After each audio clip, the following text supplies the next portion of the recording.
Agnes Brown waited at the edge of the crosswalk with her cane pressed into the concrete, the afternoon heat rising in waves around her shoes. The walk signal flicked on, a small white figure glowing like permission, and she stepped forward with the careful confidence of someone who had learned how to move through danger without announcing fear. A police cruiser lurched to a stop beside her. The engine growled. Tires hissed. "Hey, move it." The officer barked, voice sharp enough to cut through traffic. Agnes slowed, not because she was confused, but because something in his tone pulled her backward through time. She felt it in her spine first, that familiar tightening, the quiet warning that dignity was about to be negotiated by force. "I'm crossing," she said, steady. The officer stepped into her path, uniform blocking the painted white lines. Cars honked. People stared. Someone lifted a phone and then lowered it again, as if unsure which version of the story would be safer to record. "You can't just wander into traffic," he said, eyes cold, hand drifting toward his radio. Agnes smelled hot asphalt and oil. Her knee trembled, but she stood her ground. "You people never listen." The words landed like a verdict, old, practiced, confident. Agnes looked past him to the far curb, so close it ached. She thought of all the crossings she had survived, all the lines she had been ordered not to pass. The officer grabbed her arm. Her cane slipped and clattered against the street. And as the radio crackled to life, Agnes lifted her eyes to his face, and history stared back at him, unrecognized and unafraid. Agnes Brown waited at the curb with her cane angled just so, the afternoon sun glazing the crosswalk white. Traffic hummed, impatient, a low animal sound that pressed against her ears and made her shoulders tighten. She lifted her eyes to the signal, saw the walking figure glow, and stepped forward. A police cruiser rolled up fast, tires kissing the curb, engine barking once. Agnes paused, heart ticking louder than the traffic. "Hey," the officer said, sharp and loud. "You need to move faster," he added, hand already lifting. Agnes turned her head, slow, deliberate, the way she had learned to move when men with power wanted speed. "I am moving," she said. The officer stepped into the crosswalk, blocking her path, uniform dark and rigid against the bright paint. "You can't just wander out here," he said. Bystanders slowed on the sidewalk, phones half raised, faces carefully blank. Agnes felt the old heat in her chest, the familiar warning that dignity was about to be tested. "I have the light," she said quietly. The officer laughed once, short, like a door slamming. "Don't get smart with me." He reached for his radio, thumb hovering, eyes scanning her like a problem to be solved. Agnes tightened her grip on the cane. She smelled hot asphalt and metal, heard her own breath go shallow. "You people never listen." The words landed heavy, older than the street, older than the man saying them. Agnes looked past him, to the far curb, to safety delayed. Her knee trembled. A horn blared. The officer's hand closed on her arm. "Sir," someone whispered from the crowd. Agnes felt herself pulled back, off the paint, off the promise of the light. Her cane clattered. The radio crackled. And as the officer began to speak into it, Agnes met his eyes, and something old and unbroken stared back. It was not fear that lived there, but memory, layered and sharp. She had faced worse uniforms, louder voices, darker nights. "Let go," she said, voice steady despite the pull. The officer frowned, surprised by her calm. "Oh, what?" he asked. Agnes did not answer. Behind her eyes, a different street rose, a different line to cross, guarded by men who also thought the law belonged to them. She swallowed, felt the old song of resolve hum in her bones. "Officer," a woman said louder now, "she has the light." The officer's jaw tightened. Sirens wailed somewhere distant, not for them, but close enough to make the moment stretch. Agnes's arm ached where he held her. She thought of names buried and names carried forward. The light blinked from white to red. The officer glanced up, then back at her, grip still firm. "Stay put," he said into the radio. Agnes closed her eyes for a beat, standing in the middle of the street, held in place by a man who had no idea who she was. Across town, a history long denied was already turning toward him now slowly. "Right, continue when you're ready for Chapter 2. The station smelled like disinfectant and old coffee, a clean sharpness meant to signal order. Agnes sat on a mold plastic chair near the intake desk, her cane resting across her knees, her arm throbbing where fingers had closed too tightly. The officer who had stopped her stood a few feet away, talking to another cop in a low voice that kept slipping into laughter, and then flattening again when he noticed her watching. "She just stepped out," he said, shrugging. "Didn't seem all there." Agnes lifted her chin. She had learned long ago how language worked inside rooms like this. Confused, non-compliant, frail, each word a soft blanket laid carefully over force. "I heard you," she said. The officer glanced at her, surprised, then turned back to his colleague. "See." A young clerk sat behind the desk, fingers hovering over the keyboard. He looked at Agnes, then away, then back again, as if trying to decide which version of the moment would cost him less. His badge still shone too brightly. "Name?" he asked, voice unsure. "Agnes Brown." "Date of birth?" Agnes answered. The clerk typed, paused, corrected himself, typed again. On the screen, her life reduced boxes. The officer leaned against the counter. "She was obstructing traffic," he said. "Wouldn't follow directions." "I was crossing on the light," Agnes replied, calm. The clerk hesitated. "Were you feeling disoriented?" Agnes looked at him then, really looked, so the youth under the uniform, the fear of getting it wrong. "No," she said. "I was feeling threatened." The officer laughed again. "Threatened? By what?" "A safety check." Agnes felt the old ache behind her eyes, the temptation to explain, to make herself legible. She did not. "By being grabbed," she said simply. Silence spread thin and uncomfortable. Somewhere deeper in the building, a phone rang and rang. The clerk cleared his throat. "Sir, I just need to fill out the report." The officer straightened. "Right." He dictated slowly, deliberately. Subject appeared confused. Entered crosswalk without regard for oncoming traffic. Became verbally resistant when instructed to step back. Agnes listened, each sentence a small theft. She imagined the words settling into a file, becoming truth by repetition. She remembered other rooms, other desks, other men who wrote history with pens while she stood quietly in front of them. "That's not accurate," she said. The officer didn't look at her. If you keep interrupting." "You're writing me into a story I didn't choose," Agnes said. Her voice did not shake. That seemed to irritate him more than shouting would have. The clerk's fingers froze. "Sir," he said carefully, "she does have a right to—" The officer shot him a look. "Just right." Agnes closed her eyes for a moment. In the dark behind her lids, she saw a hand passing folded notes, heard whispered instructions, felt the weight of other people's freedom balanced against her own fear. She opened her eyes again to fluorescent lights and a man who thought authority meant immunity. "Am I being charged?" she asked. The officer frowned. "Not yet." "Then why am I here?" He hesitated. "For your safety." Agnes smiled, small and sad. "You keep using that word," she said. "It has never meant what you think it means." The clerk finally looked up. "So, the footage, there might be cameras at the intersection." The officer stiffened. "We'll handle that." Agnes felt a shift, subtle but real. Power didn't vanish, but it recalibrated. She leaned back in the chair, exhaustion washing through her now that the adrenaline ebbed. A woman officer approached, glanced at Agnes's arm. "Do you need medical attention?" "I need respect," Agnes said, "but I'll settle for a record that tells the truth." The woman officer nodded once, almost imperceptibly. The officer who had stopped her exhaled sharply. "This is ridiculous." Agnes met his eyes. "So is pretending this is new," she said.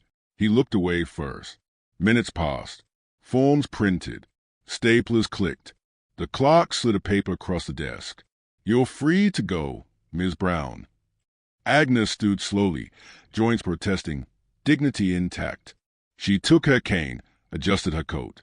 Before she toned, she looked back at the officer. "You wrote me as small," she said. "You'll find out later how wrong that was." He scoffed, but something in his posture shifted, a hairline crack. Agnes walked out into the daylight, the doors closing behind her with a soft, final sound.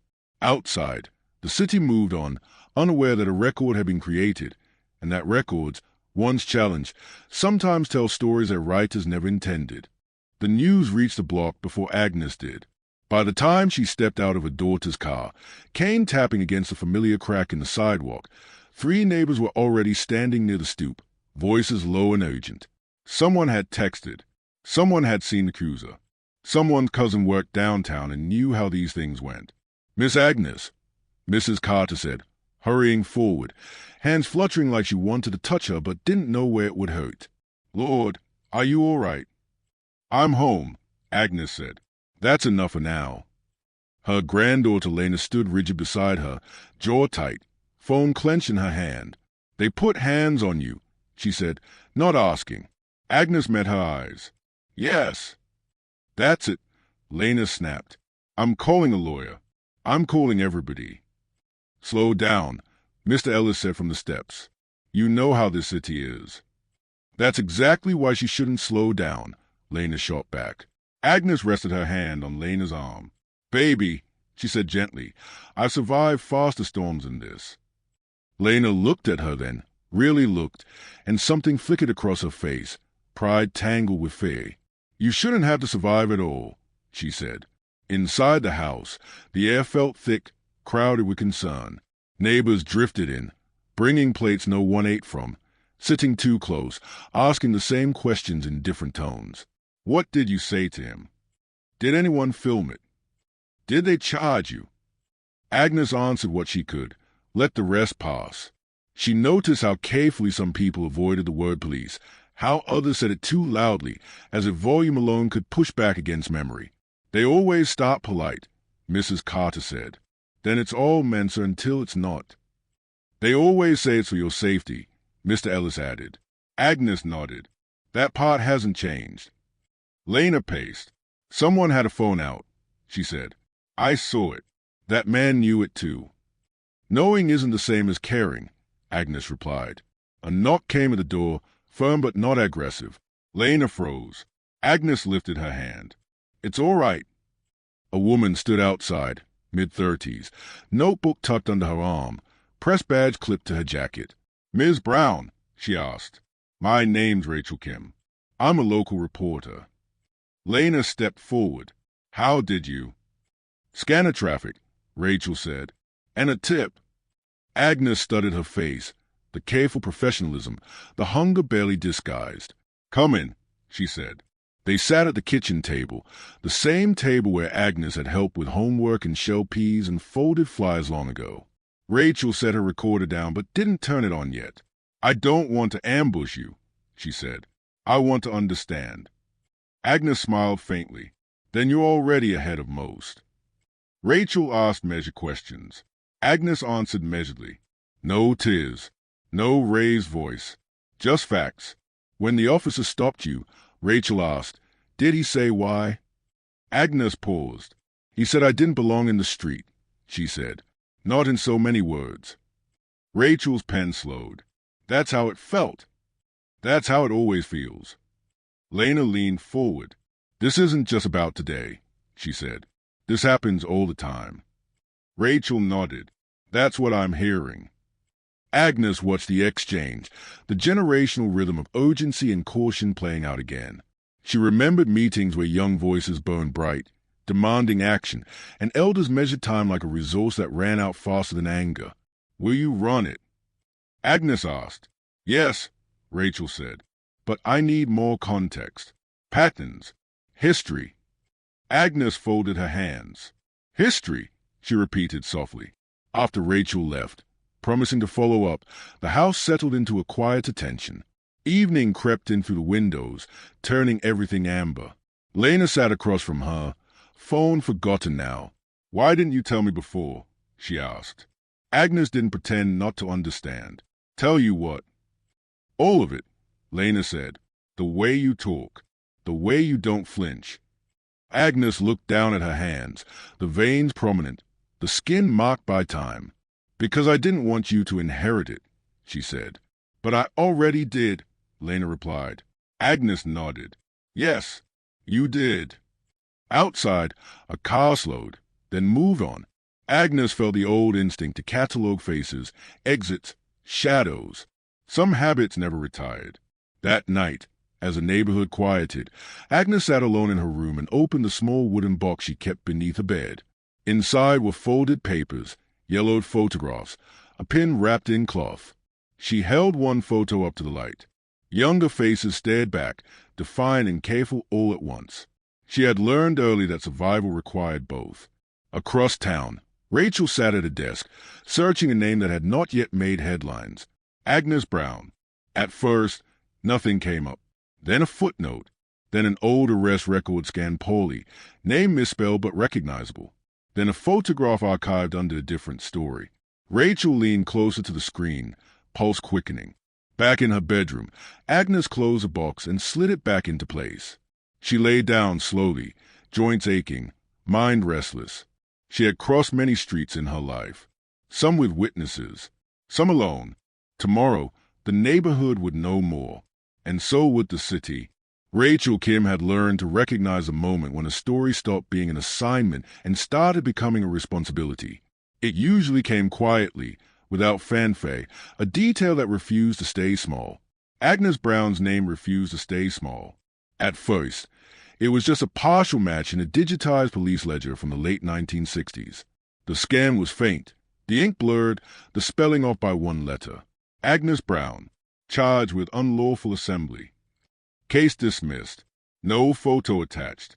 Rachel leaned back, frowning. That can't be it, she murmured. She followed the thread anyway. One record led to another.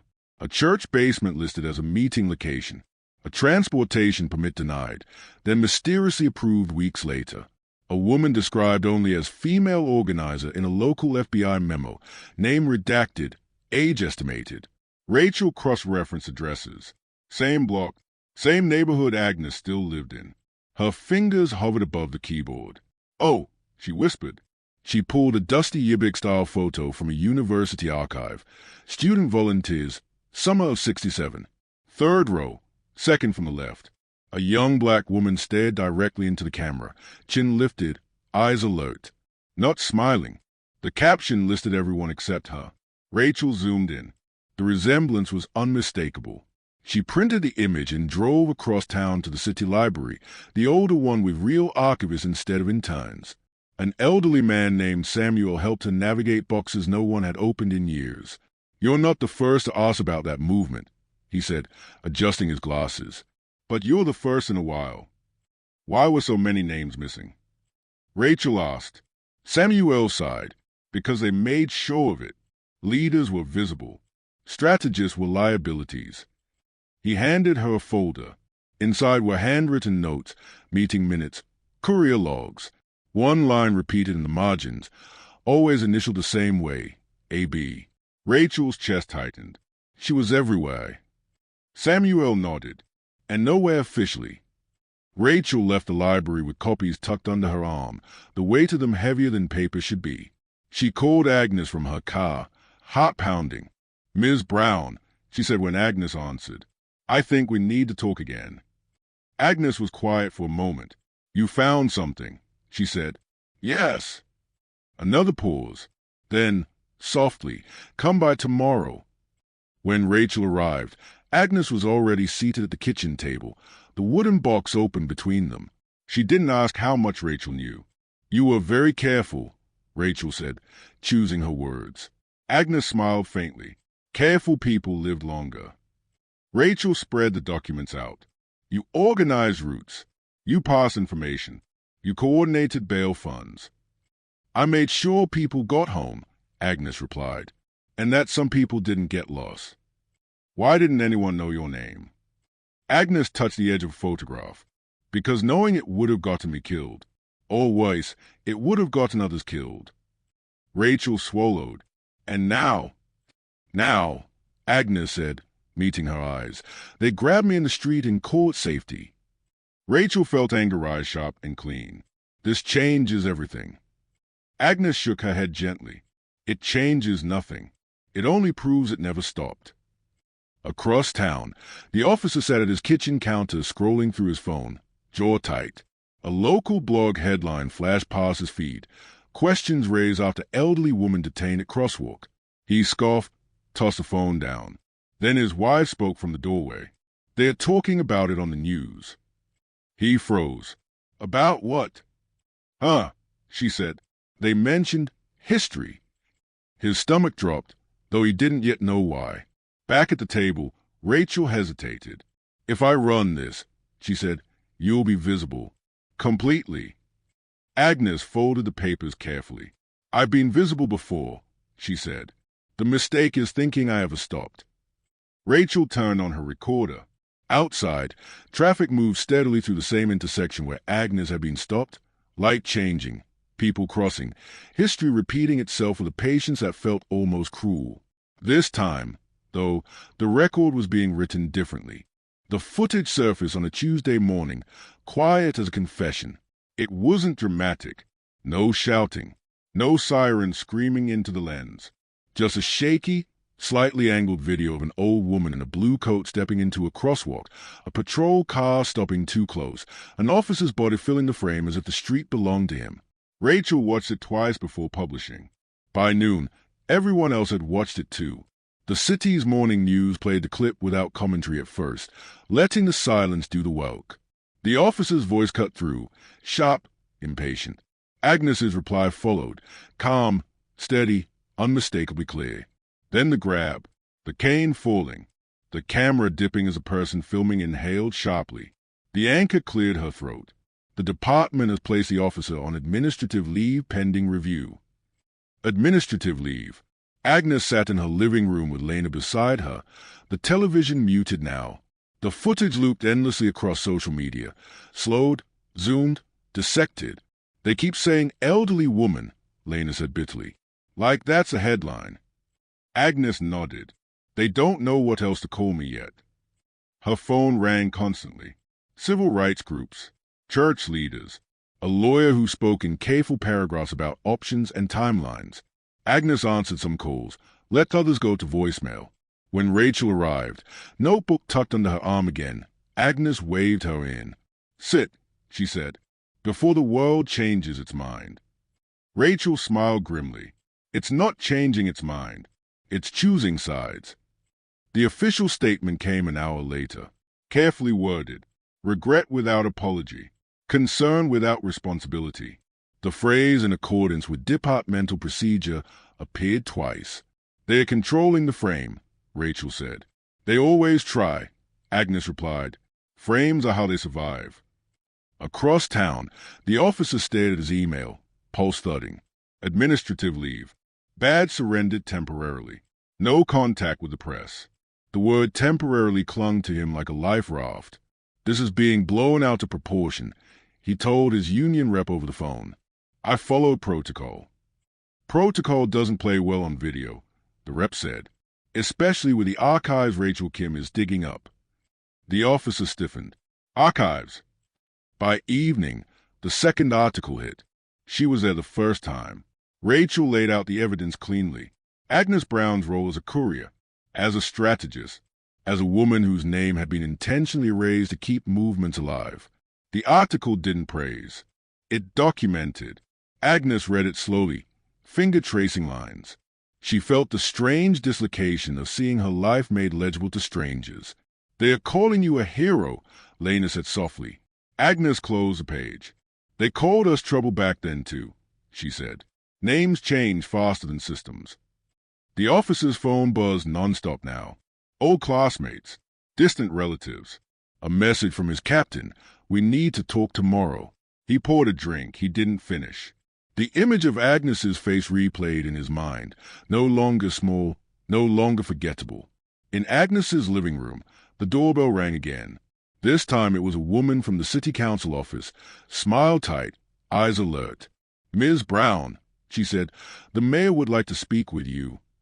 Agnes considered her. About what? About healing, the woman said. Agnes smiled, weary but sharp. Healing starts with truth, she replied, not invitations. As night fell, Agnes sat alone, exhaustion settling deep in her bones. Visibility was loud. It rattled old scars. She breathed through it, remembering nights when exposure meant danger, not recognition. Her phone chimed once more. A text from Rachel. Tomorrow changes things. Agnes typed back slowly. Tomorrow always does. Outside, the intersection light shifted from green to red to green again. Cars stopped. Cars moved. People crossed without thinking. For the first time in a long while, the story was no longer being written about Agnes Brown. It was being written because of her. The courtroom smelled like old wood and quiet authority, the kind of place where voices learn to behave themselves. Agnes sat at the plaintiff's table in a navy suit Lena had pressed the night before, her hands folded, her back straight despite the ache curling along her spine. The officer sat across the aisle, jaw set, shoot stiff, eyes forward. He did not look at her. Ms. Brown, her attorney said softly, are you ready? Agnes nodded. I've been ready a long time. When she took the stand, the room shifted, not loudly, not dramatically, but enough to be felt. The judge adjusted his glasses. The clerk swore her in. Agnes's voice did not waver. Tell us what happened, the attorney said. Agnes did not rush.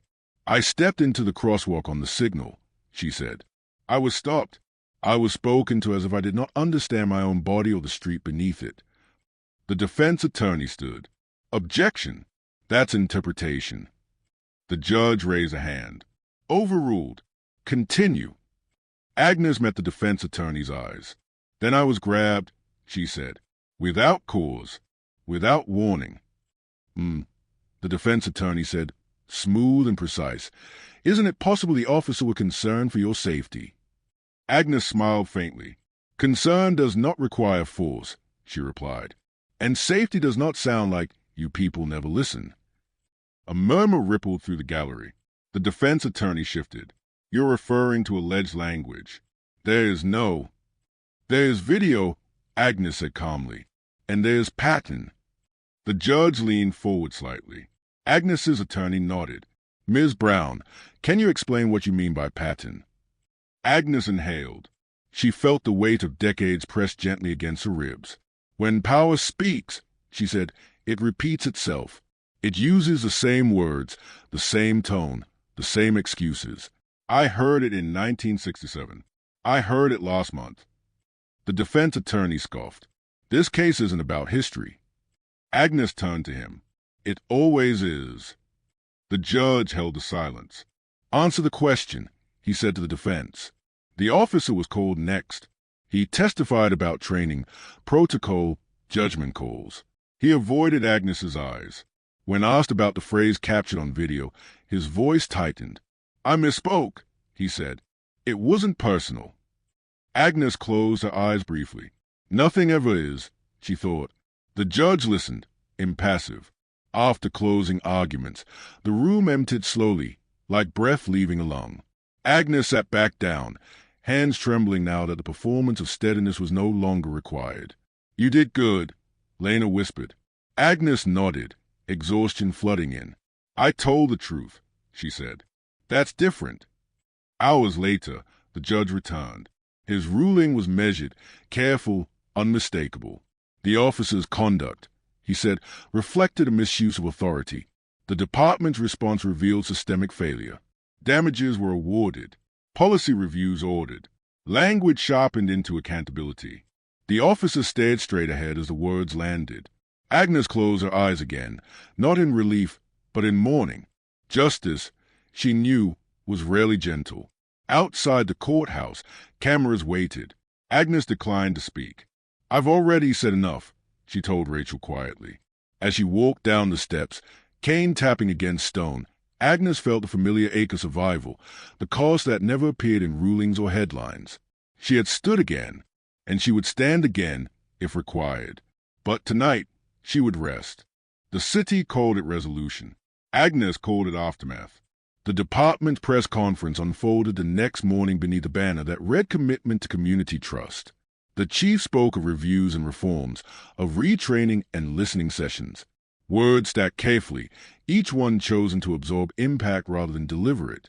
The officer stood off to the side, no uniform now, suit wrinkled, expression fixed somewhere between resentment and disbelief. When a reporter asked if he wanted to apologize, he cleared his throat. I regret how the situation was perceived, he said.